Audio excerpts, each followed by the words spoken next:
അതുകൊണ്ടൊക്കെ തിരക്കായി. അത് കഴിഞ്ഞ് പിറ്റേ ദിവസമായിരുന്നു കേട്ടോ എനിക്ക് ഹോസ്പിറ്റലിൽ അഡ്മിറ്റ് ആവേണ്ടത്. അപ്പോൾ പെയിനും കാര്യങ്ങളൊന്നുമില്ല. അങ്ങനെ നേരത്തെ പോയിട്ട് ഹോസ്പിറ്റലിൽ അഡ്മിറ്റ് ആവാൻ പറഞ്ഞു. കാരണം അങ്ങനെ കുറേ ലേറ്റായിട്ടല്ലേ കുട്ടി ഉണ്ടാവുന്നത്.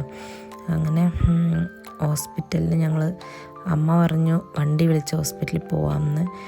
ഏട്ടനുമില്ല, കാരണം വലിയച്ഛൻ മരിച്ചിട്ട് കോഴിക്കോട് പോയതായിരുന്നു കേട്ടോ. അപ്പം ഞാൻ പറഞ്ഞു വേണ്ട കുഴപ്പമില്ല, ബസ്സിന് പോവാം എന്ന് പറഞ്ഞു. അങ്ങനെ ഹോസ്പിറ്റലിലേക്കുള്ള പാക്കിങ്ങൊക്കെ ചെയ്ത ബാഗുകളൊക്കെ ആയിട്ട് അച്ഛൻ ഒരു സ്കൂട്ടിയിൽ വന്നു, അച്ഛനും അനിയനും ഞങ്ങളെ അഡ്മിറ്റാക്കാൻ വേണ്ടിയിട്ട്. പക്ഷേ ഞാനും അമ്മയും കൂടി വൈകുന്നേരം, അമ്മയ്ക്ക് പണിയൊക്കെ ഉണ്ടായിരുന്നു, പണിയൊക്കെ കഴിഞ്ഞ് ഒരു 5 മണി കഴിഞ്ഞ് ഞങ്ങൾ ബസ്സിൽ പോയിട്ടോ. ബസ്സിൽ പോയി അങ്ങനെ ഹോസ്പിറ്റലിൽ അഡ്മിറ്റായി. ആദ്യത്തെ ദിവസം അന്ന് രാത്രിയാണല്ലോ അഡ്മിറ്റായത്, അപ്പോൾ കുഴപ്പമൊന്നുമില്ല. പിറ്റേന്ന് രാവിലെ എന്നോട് പറഞ്ഞു ട്രിപ്പ് ഇടണം, വേദന വരാനുള്ള ട്രിപ്പ് ഇടണം, രാവിലെ തന്നെ ഒരു 6:30 ആകുമ്പോഴത്തേക്ക് ലേബർ റൂമിലേക്ക് വന്നേക്കണം എന്ന് പറഞ്ഞു കേട്ടോ. അപ്പോൾ എനിക്ക് ഭയങ്കര സങ്കടമായിരുന്നു കേട്ടോ, കാരണം ഏട്ടന് അടുത്തില്ല, എങ്ങനെ പോകും, ഇനിയിപ്പം വേദന വന്ന് പ്രസവിച്ചാലും ആളുണ്ടാവില്ല എന്നുള്ളൊരു സങ്കടം എനിക്കുണ്ടായിരുന്നു കേട്ടോ.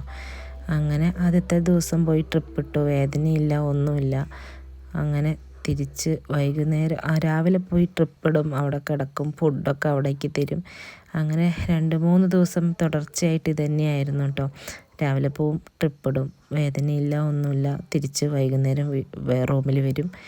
ഇതേ അവസ്ഥയായിരുന്നു കേട്ടോ. അമ്മയ്ക്കാണെങ്കിലും പാവം, അമ്മ പുറത്തിരുന്ന് ഇങ്ങനെ, അവർക്ക് ബോറടിക്കുമല്ലോ, പുറത്തിരുന്ന് ഒന്നുമില്ല, വേദനയില്ല, കാര്യങ്ങളുമില്ല. അങ്ങനെ അമ്മ ഒരുപാട് കഷ്ടപ്പെട്ടിട്ടുണ്ട് കേട്ടോ. അപ്പം അത് കഴിഞ്ഞ് ഞങ്ങളെന്താക്കി, അങ്ങനെ ഒരു ദിവസം ഈ ലേബർ റൂമിൻ്റെ ഉള്ളിലേക്ക് ഈ ഹസ്ബൻഡിനെയൊക്കെ ഇടയ്ക്ക് കാണാൻ വേണ്ടിയിട്ട് വിടും കേട്ടോ. അപ്പോൾ എൻ്റെ കൂടെയുള്ളവരുടെ ഹസ്ബൻഡൊക്കെ വന്ന് സമാധാനിപ്പിച്ചിട്ടും ഓരോന്ന് പറഞ്ഞിട്ടൊക്കെ പോകും. പക്ഷേ എന്നെ കാണാൻ ആരും വരുന്നില്ല കേട്ടോ. അപ്പോൾ ഒരു ദിവസം ഞാൻ സിസ്റ്ററോട് പറഞ്ഞു, എന്നെ കാണാൻ ആരും വരുന്നില്ല, എനിക്ക് ഭയങ്കര സങ്കടമാവുന്നുണ്ട് എന്നൊക്കെ പറഞ്ഞു കേട്ടോ. അപ്പോൾ സിസ്റ്റർ ആയിക്കോട്ടെ എന്നൊക്കെ പറഞ്ഞ് കുറച്ച് കഴിഞ്ഞിട്ടുണ്ട് അശ്വിനിനെ കാണാൻ ആരാ വന്നിരിക്കുന്നതെന്നൊന്ന് നോക്കുമെന്ന് പറഞ്ഞപ്പോഴത്തേക്ക് ഏട്ടൻ വന്നിട്ടുണ്ടായിരുന്നു കേട്ടോ.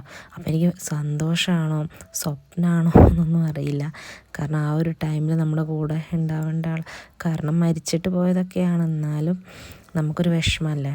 അങ്ങനെ പിന്നെ ഫുഡൊക്കെ മേടിച്ചത്, പിന്നെ ഫുള്ള് ആളെൻ്റെ അടുത്ത് ഉണ്ടായിരുന്നു കേട്ടോ. അത് കഴിഞ്ഞ് എന്തായാലും വേദനയും കാര്യങ്ങളൊന്നും വരുന്നില്ല. പിന്നെ എനിക്ക് പെട്ടെന്ന് പനി വന്നു കേട്ടോ. പനി വന്നപ്പോഴത്തേക്കും പിന്നെ എന്നെ റൂമിലോട്ട് തന്നെ വിട്ടു. പനി മാറിയിട്ട്